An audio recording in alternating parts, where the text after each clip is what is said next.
Bonjour les amis, si vous voulez entendre un langage clair, catholique, dénué de double langage expliquant le réel à partir des Écritures, écoutez Monseigneur Vigano. Ça vous changera du charabia inaudible, incompréhensible de l'Église synodale et conciliaire. Donc la vidéo qui suit vient de la chaîne YouTube de Mediapresse Info. Je vous mets le lien dans la description. Allez vous abonner à la chaîne de Mediapresse Info. Ça va de soi, en plus de vous abonner à la mienne. Bonne écoute à vous. Laudetur Jesus Christus. Dans une intéressante intervention sur la chaîne américaine Fox News, intitulée The Church of the Environmentalism, le journaliste Tucker Carlson a souligné une contradiction qui a peut-être échappé à beaucoup, mais que je trouve extrêmement révélatrice. Carlson rappelle que la Constitution américaine interdit la religion d'État, mais depuis un certain temps, les gouvernements démocrates ont imposé au peuple américain le culte mondialiste avec son agenda green, ses dogmes woke, ses condamnations avec la cancel culture, ses prêtres de l'OMS, les prophètes du World Economic Forum.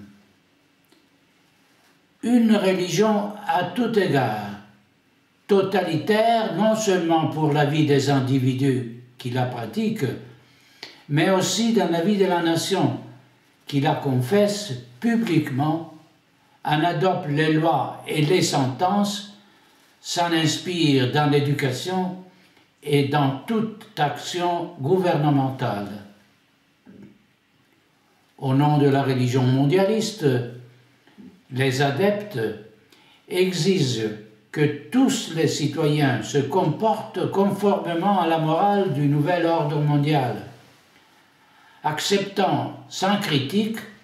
avec une attitude de soumission pieuse à l'autorité religieuse,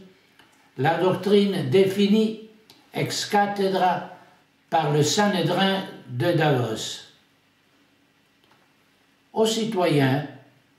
il n'est pas demandé de partager les motivations qui justifient les politiques sanitaires, économiques ou sociales imposées par les gouvernements,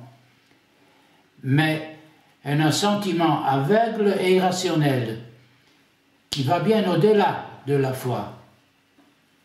Pour cette raison, il n'est pas permis de contester la psychopandémie, de critiquer la gestion de la campagne de vaccination, d'argumenter l'absence de fondement des alarmes climatiques, d'opposer l'évidence de la provocation de l'OTAN envers de la Fédération de Russie avec la crise ukrainienne, de demander des enquêtes sur l'ordinateur portable de Hunter Biden ou sur la fraude électorale qui a empêché le président Trump de rester à la Maison-Blanche ou de refuser de voir des enfants corrompus par des obscénités de la LGBTQ. Après 3 ans de folie, incompréhensible pour un esprit rationnel mais amplement justifiable dans une perspective de fidéisme aveugle, la proposition formulée par une clinique américaine de demander aux patients de renoncer à une partie de l'anesthésie pour réduire leurs traces de dioxyde de carbone et sauver la planète ne doit donc pas être lu comme un prétexte grotesque pour réduire les dépenses des hospitaliers au détriment des patients, mais comme un acte religieux, comme une pénitence à accepter volontairement, comme un acte éthiquement méritoire. Le caractère pénitentiel est indispensable dans cette opération de conversion forcée des masses car elle contrebalance l'absurdité de l'action par la récompense d'un bien promis. En portant le masque, qui ne sert à rien, le fidèle citoyen a fait son propre geste de soumission, s'est offert à la divinité, l'État, la communauté, une soumission confirmée par l'acte tout aussi public de la vaccination qui a représenté une sorte de baptême dans la foi mondialiste, l'initiation au culte. Les grands prêtres de cette religion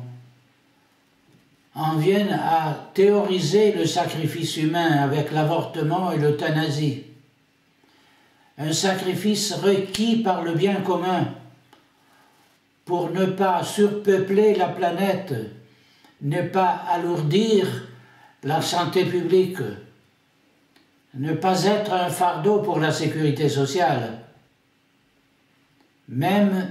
les mutilations auxquelles sont soumis ceux qui professent la doctrine du genre et la privation des facultés de reproduction,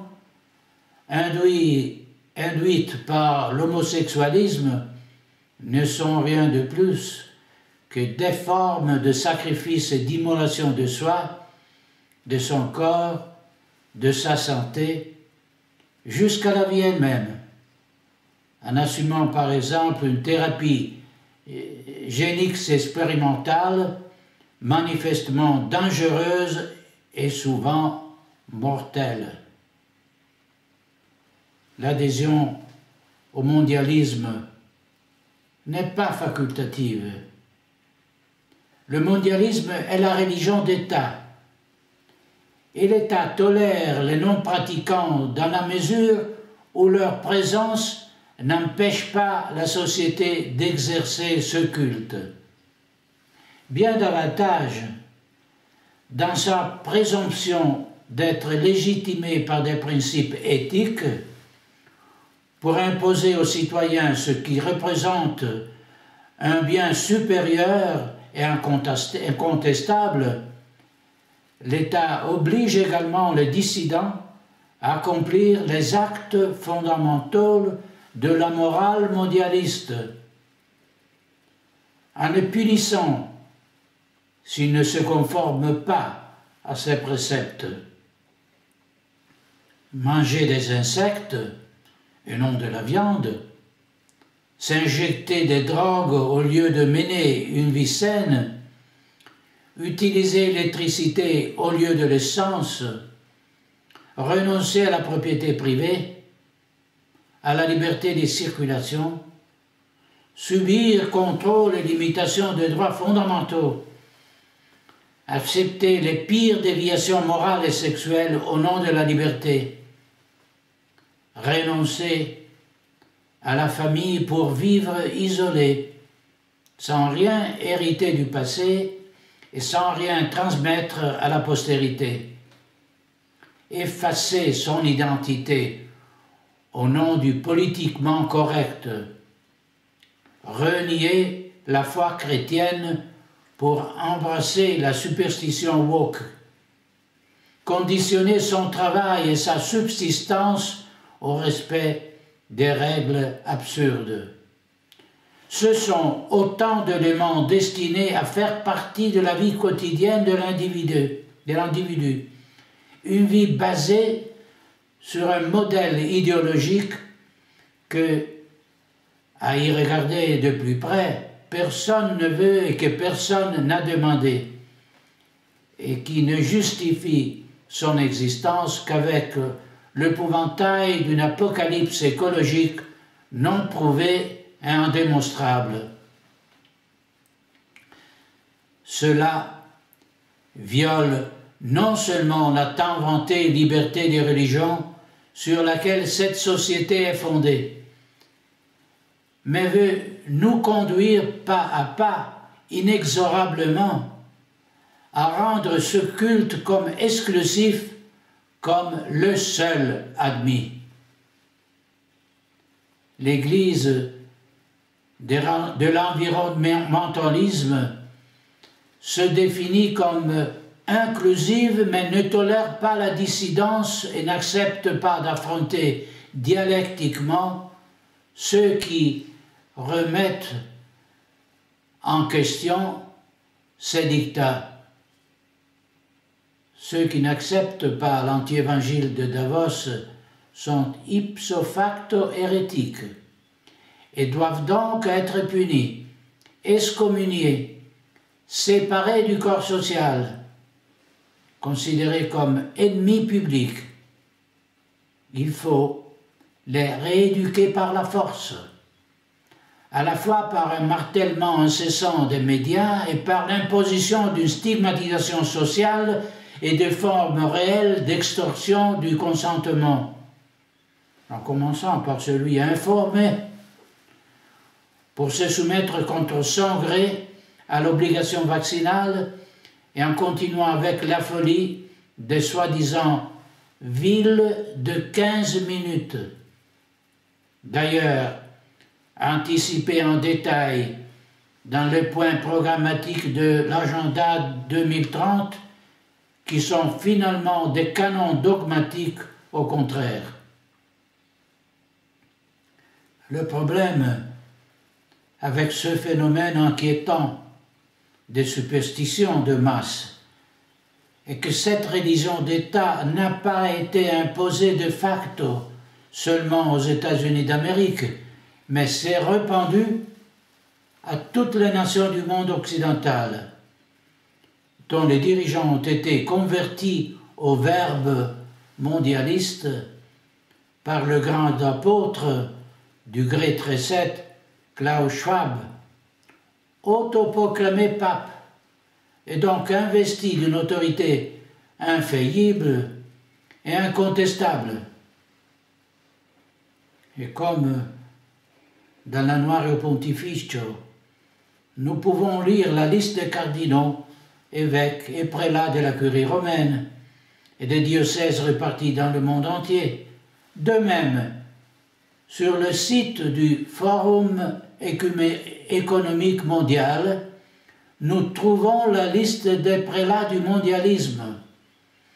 de Justin Trudeau à Emmanuel Macron, découvrant que non seulement les présidents et les premiers ministres de nombreux États appartiennent à cette Église, mais aussi de nombreux fonctionnaires, des chefs d'organismes internationaux et de grandes multinationales, des médias. À ceci, il faut ajouter les prédicateurs et les missionnaires qui œuvrent pour la diffusion de la foi mondialiste, acteurs, chanteurs, influencers, sportifs, intellectuels, médecins, enseignants. Un réseau très puissant, très organisé, répandu non seulement au sommet des institutions, mais aussi dans les universités et les tribunaux, dans les entreprises et les hôpitaux, dans les organismes périphériques et les municipalités locales, dans les associations culturelles et sportives, de sorte qu'il est impossible d'échapper à l'endoctrinement même dans une école primaire provinciale ou dans une petite communauté rurale. Il est déconcertant, vous le reconnaîtrez, que dans le nombre de convertis à la religion universelle, nous puissions également compter des représentants des religions du monde, et parmi eux, même Jorge Mario Bergoglio, que les catholiques considèrent comme le chef de l'Église de Rome, avec tout le train des ecclésiastiques qui lui sont fidèles. L'apostasie de la hiérarchie catholique en est venue à vénérer l'idole de la Pachamama, la mère terre, personnification démoniaque du mondialisme amazonien, écuménique, inclusif et durable. Mais n'est-ce pas Jean Podesta lui-même qui a préconisé l'avènement d'un printemps de l'Église qui remplacerait la doctrine par un vague sentimentalisme écologiste, trouvant promptement l'exécution de ses espoirs dans l'action coordonnée qui a conduit à la démission de Benoît XVI et à l'élection de Bergoglio. Ce à quoi nous assistons n'est rien d'autre que l'application à l'envers du processus qui a conduit à la propagation du christianisme dans l'Empire romain, puis dans le monde entier, une sorte de vengeance de la barbarie et du paganisme sur la foi du Christ. Ce que Julien l'Apostate a essayé de faire au IVe siècle, c'est-à-dire restaurer le culte des dieux païens, est aujourd'hui poursuivi avec zèle par de nouveaux apostates, tous unis par une fureur sacrée qui les rend aussi dangereux qu'ils sont convaincus de pouvoir réussir dans leur intention en raison des moyens inouïs dont ils disposent. En réalité, cette religion n'est rien d'autre qu'une déclination moderne du culte de Lucifer. La récente performance satanique aux Grammy Awards sponsorisée par Pfizer n'est que la dernière confirmation d'une adhésion à un monde infernal qui, jusqu'à présent, avait été gardé sous silence parce qu'il était encore considéré comme inavouable. Ce n'est pas un mystère que les idéologues de la pensée mondialiste sont tous indistinctement antichrétiennes, anticléricaux, significativement hostiles à la morale chrétienne, ostensiblement opposés à la civilisation et à la culture de l'Évangile, que la culture de l'Évangile a façonné en 2000 ans d'histoire. Non seulement la haine inextinguible envers la vie et envers tout ce qui est l'œuvre du Créateur, de l'homme à la nature, révèle la tentative presque réussie, bien que délirante, de modifier l'ordre de la création, de modifier les plantes et les animaux, de changer même le ADN humain par des interventions de bioingénierie, de priver l'homme de son individualité et de son libre arbitre, le rendant contrôlable et même manœuvrable par le transhumanisme. Au fond de tout cela, il y a la haine de Dieu et l'envie pour le sort surnaturel qu'il a réservé aux hommes, qu'il a racheté du péché par le sacrifice de la croix de son Fils. Cette haine satanique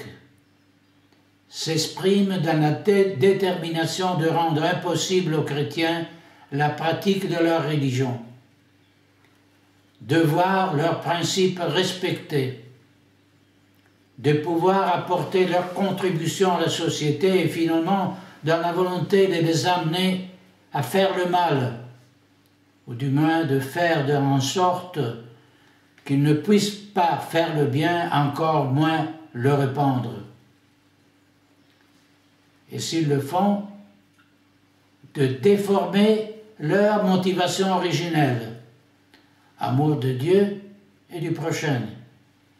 en les pervertissant à des fins philanthropiques ou écologistes pitoyables. Tous les préceptes de la religion mondiale sont une version contrefaite des 10 commandements, leur inversion grotesque, un renversement obscène. En pratique, ils utilisent les mêmes moyens que l'Église a utilisés pour l'évangélisation, mais dans le but d'amener les âmes, de les soumettre non pas à la loi de Dieu, mais à la tyrannie du diable, sous le contrôle inquisitoire de l'anti-Église de Satan. Dans cette perspective s'insère également la signalation de groupes de fidèles catholiques traditionnels de la part des services secrets américains, confirmant que l'inimitié entre la ligne de la femme et celle du serpent est une réalité théologique en laquelle les ennemis de Dieu croient avant tout, et que l'un des signes de la fin des temps est précisément l'abolition du saint-sacrifice et la présence de l'abomination de la désolation dans le temple. Les tentatives de supprimer ou d'éliminer la messe traditionnelle unissent l'Église profonde et l'État profonde, révélant la matrice essentiellement luciférienne des deux, parce que les deux savent très bien quelles sont les grâces infinies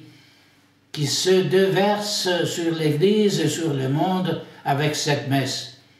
et ils veulent les empêcher afin qu'elles n'entravent pas leur plan. Ils nous le montrent eux-mêmes. Notre combat n'est pas seulement contre les créatures de chair et de sang. Les remarques de Tucker Carlson mettent en évidence la tromperie à laquelle nous sommes quotidiennement soumis par les dirigeants. L'imposition théorique de la laïcité de l'État a servi à éliminer la présence du vrai Dieu des institutions, tandis que l'imposition pratique de la religion mondialiste sert à introduire Satan dans les institutions, dans le but d'établir ce nouvel ordre mondial dystopique dans lequel l'Antichrist prétendra être adoré comme un Dieu dans son délire fou de remplacer notre Seigneur. Les avertissements du livre de l'Apocalypse sont de plus en plus concrets, d'autant plus que le plan de soumettre tous les hommes à un contrôle qui empêche toute possibilité de désobéissance et de résistance se poursuit. Ce n'est que maintenant que nous comprenons ce que signifie ne pas pouvoir acheter ou vendre sans le laisser-passer vert, qui n'est rien d'autre que la version technologique de la marque avec le chiffre de la bête. Mais si tout le monde n'est pas encore prêt à reconnaître l'erreur d'avoir abandonné le Christ au nom d'une liberté corrompue et trompeuse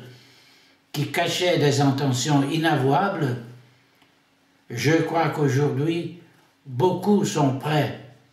psychologiquement avant même que rationnellement, à prendre acte du coup d'État par lequel un lobby de dangereux fanatiques parvient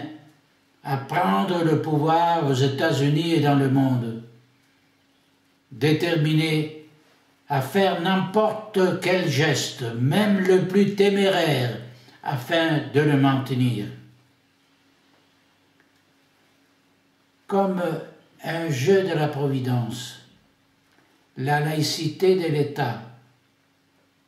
qui est en soi offense, Dieu, parce qu'elle lui refuse le culte public auquel il a un droit souverain, pourrait être l'argument pour mettre fin au projet subversif du Great Reset.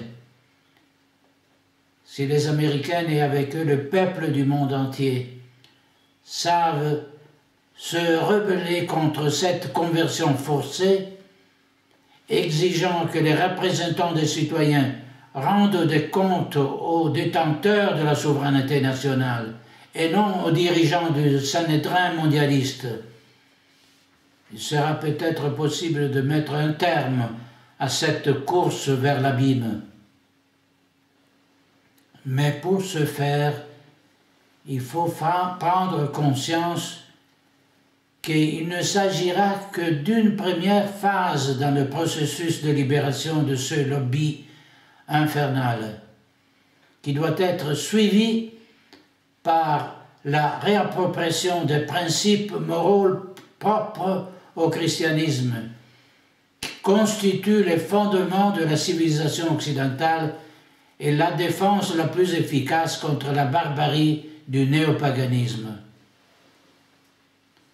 Pendant trop longtemps, les citoyennes et les fidèles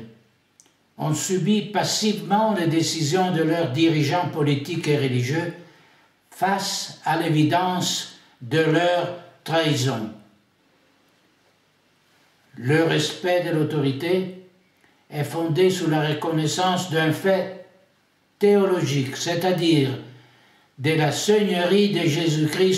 sur les personnes, les nations et l'Église. Si ceux qui détiennent l'autorité dans l'État et l'Église agissent contre les citoyens et contre les fidèles,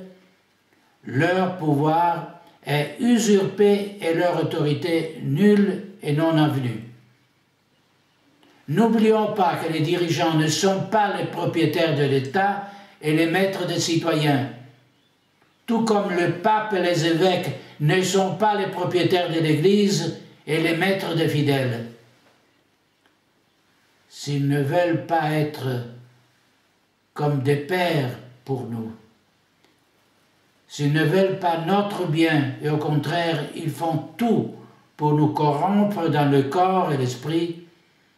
il est temps de les chasser de leur position et de les appeler à rendre des comptes pour leurs trahisons, leurs crimes, leurs mensonges scandaleux.